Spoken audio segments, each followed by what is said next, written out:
Hello, and welcome to a talk on Axel Jensen's beat Cred, Ikaros, On the Road, and the Subterraneans. My name is Michael J. Prince, and this is a lecture for Beat Culture, TFL111.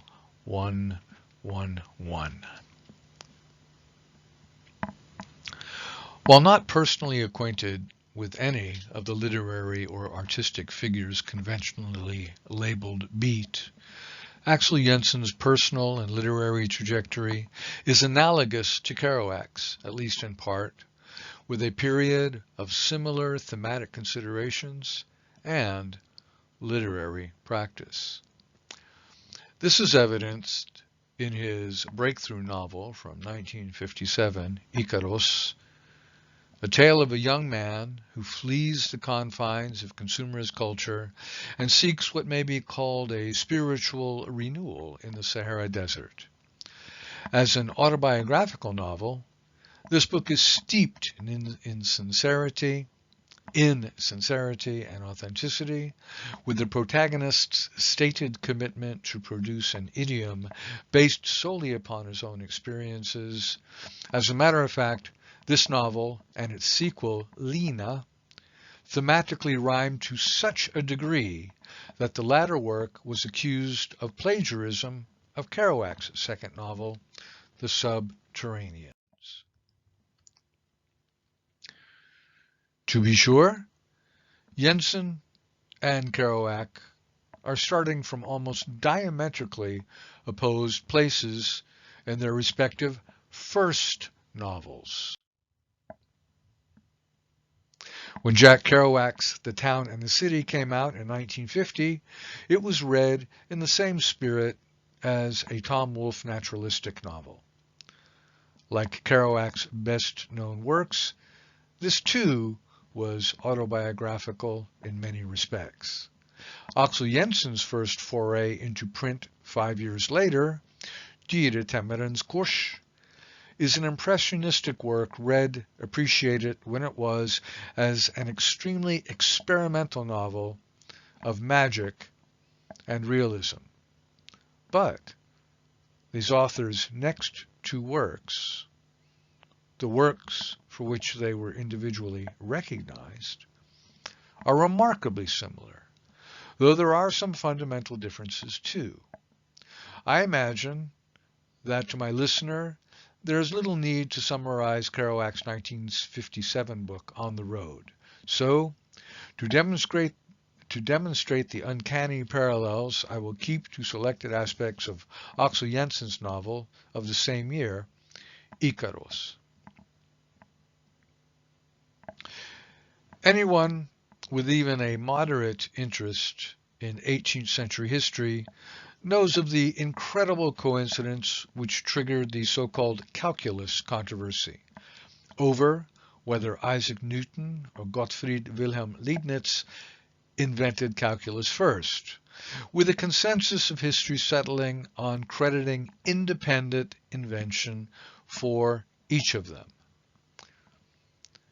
A perusal of these two novels, the ride in the back of the truck, transit, landscape, and nightscape.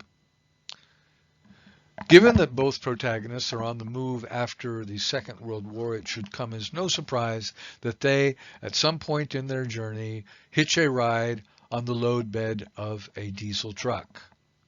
With Kerouac, this is a location for a party with some reflection over the beauty and coldness of the nightscape. Jensen's narrative, however, has him alone on the back of the truck, a paying passenger, and there is a looming menace in the arrangement. From the oasis Gardaia in Wadi Mzab, he writes, he arranges to ride on the top of a load all the way to Tamanrasset, on what he observes to be, quote, a huge wreck of a Dodge, end quote. As it turns out, Armand, the driver, and his co-pilot, Fedala, are smugglers, and a vague animosity carries over from their clandestine activity. This uneasiness persists for most of the trip, but starts with a haggling over the price of a blanket in Golia and Jensen's subsequent theft of sandals. It was also here that he encountered the eerie drum and flute melodies which would so fascinate Burroughs and Brian Giesen that was the major musical feature of the soundtrack to the film Towers Open Fire. And this music Jensen also weaves into an account of an erotic dancer, Khadija, and her suggestive undulations. His meeting with a native beggar also takes on a darker turn in Ikaros than a similar meeting does in On the Road. In Sheldon, Iowa, Sal Paradise observes a staring bunch of short, squat Omaha Indians who had nowhere to go and nothing to do. In Jensen's book, while the truck stops briefly in Insala, the narrator meets a beggar who demands a paltry sum of 5 francs.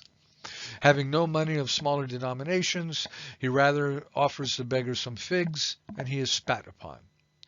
This is his first stop in the region of Tanais Ruft, which he calls the land of fear. The situation becomes downright threatening before he gets to his destination. First, there is Fedala's attempted rape of the narrator, which is brought to an abrupt end with the threat of a pistol. As if this weren't grim enough, the event draws a sort of bloodlust combined with the ennui out of the narrator, in which he realizes he was very, very close indeed to pulling the trigger and shooting Fedala. Further, Arman then badgers him into giving up his pistol. The reader does not learn all the details of the rest of the night, but the narrator himself must hide among the cliffs for the night, and we learn at the start of the second part of the book that he had to walk all the way to Tamanrasset on foot. The Burroughsian strains in Axel Jensen's work. But wait. Erect penises? Sodomized youth? Repulsive human odors? Menacing Arabs? Brandished firearms? Somewhere on the crude highway between Algiers and Tamanrasset, the analogous beat credentials engendered from a comparison to Kerouac's On the Road has gone off-key. A quick perusal of that list and another major figure of the beat triumvirate presents itself with an unexpected vigor, and that is William S. Burroughs. While the damn the world weariness of Jensen would be remarkably foreign in a Burroughs narrative, the settings and anecdotes lie firmly within Burroughsian camp. The only thing here missing is junk.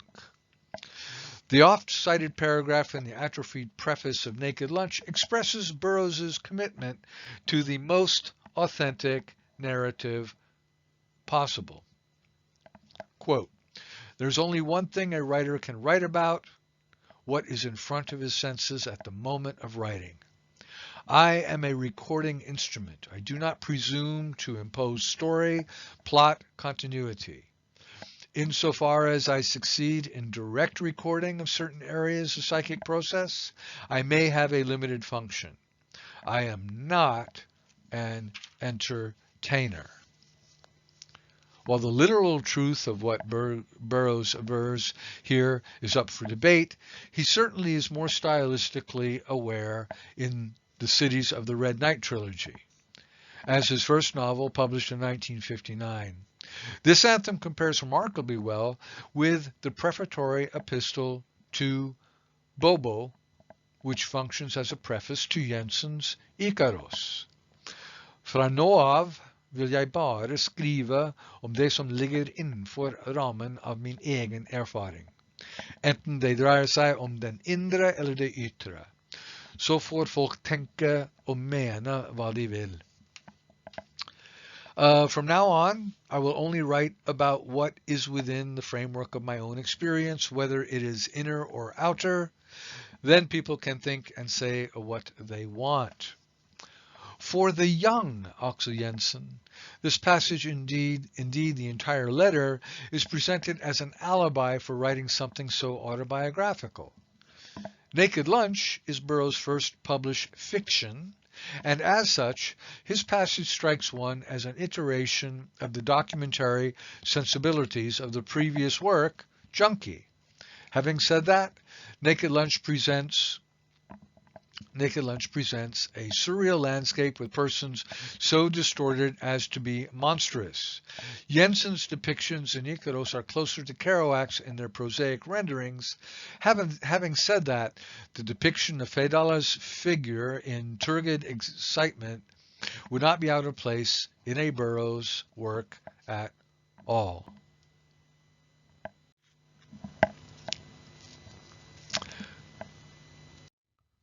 Part 4. The Fellaheen Ideal and Realities, and etc. Likewise, in Ikaros, once we are in Tamanrasset, the reflections on the native populations evince a subtle reflection on the politics of the French colonial Sahara, but at the same time stress the otherness of this other. Some are romanticized, of course. For example, the Tuareg chieftain Kokinor and the dancer T. Fukata. But the strangeness of the environment and the thinness of the veneer of civilization in the colonial outpost brings a strong whiff of reality into the mix. Kerouac waxes long and hard on the naive purity of the Fellaheen of Mexico in On the Road, and even the more visceral novella Tristeza. Burroughs, on the other hand, wrote to Kerouac, "Your letter reflects some staggering misconceptions on the subject of Mexico. If I could draw, I would show you how these whole families eating together into the night generally end up. Everybody staggering around, blind, stupid, sullen, murderous drunk, but still able to get in there with knives and machetes and broken bottles and score 3 or 4 stiffs." Jensen's observations of the strong social tension in Tamanrasset are more in the way of explication one finds in travel writing, only through the voices of the various characters. There is a plethora of other similarities to the works of the Beat poets which bear quick mention. There is explicit talk of sex, and the protagonist, as prodigal son, seeks a father figure, which is the subtext of On the Road. There is Jensen's waxing poetical on the rotten state of the world, as it had been delivered to the next generation, which reminds one of the second section of Howl. There is the striking similarities between Jensen's Lena and Kerouac's The Subterraneans, both as second novels about ill-fated affaires de cœur, and both of which were regarded as something of a vanity project. And likewise, both were immediately adapted into film. There is a similar trajectory that their later careers, both Jensen's and Burroughs, went in for extended science fiction trilogies. Jensen with the Ebb series and Burroughs' City of the Red Knight trilogy. And perhaps most striking is Jensen's lifelong attraction to Eastern religions, which demonstrates a strong interest shared by him and Allen Ginsberg, which affected their later artistic expression, a characteristic which is front and center in Axel Jensen's 1972 comic book, Dr. Fantastisk. To summarize, Ikaros, Ung mann i Sahara, which came out in the same year as Kerouac's On the Road, has a young man on a road trip, seeking to recalibrate his identity. He hitchhikes, has a general vagabond existence, experiences some menacing episodes, seeks out a person who knows it all. In the Axel Jensen book, it is the ascetic Holocaust survivor Nerval, and is disillusioned and disappointed by this person. Both novels end in convalescence. Both of the protagonists end up sick. How could we link Axel Jensen to the Beats? Well, he shares the focus on Eastern religion of Ginsberg and Kerouac. Like Junkie and On the Road, Ikaros is a novel of peregrination and reportage. It is a type of a travel book. Like Burroughs, Jensen brushes with Scientology, portrays sexual menace, and develops into a science fiction author. The Obligor trilogy of Jensen is markedly different from the Cities of the Red Knight trilogy. Nonetheless, they both have a science fiction motif. And both, the Beats and Axel Jensen, became a fixture in their respective countries' counterculture. I thank you for your kind attention. I hope you have enjoyed this talk. I will compose a talk over the weekend on the Subterraneans, and also mention a bit more about Axel Jensen's career and Nina's similarities to that book. Goodbye for now.